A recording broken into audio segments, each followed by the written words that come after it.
Have you ever wondered what goes into getting the weather warning alerts on your phone? Well, it turns out it's a team effort. Meteorologist Jacob Dickey tells us more.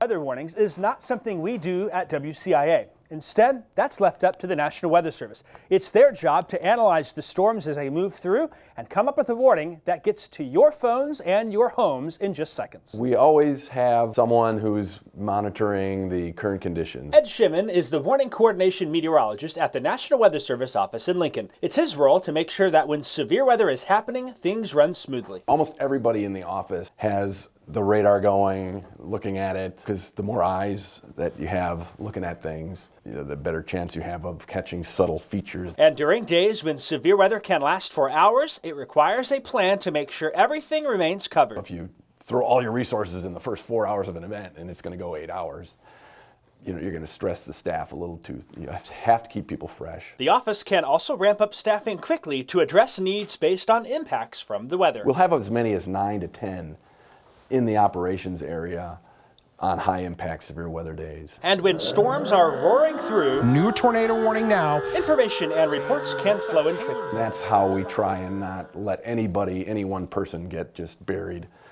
with an overload of information, because it can happen.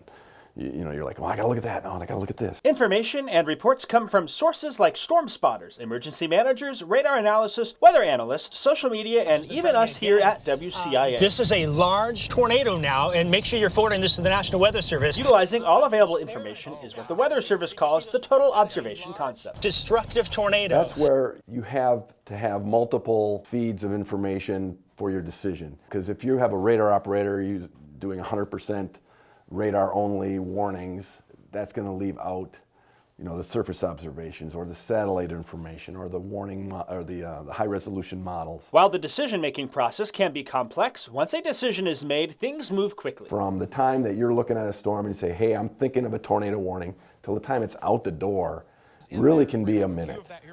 And that is huge, because once you make a decision that a tornado warning is needed, the atmosphere moves fast.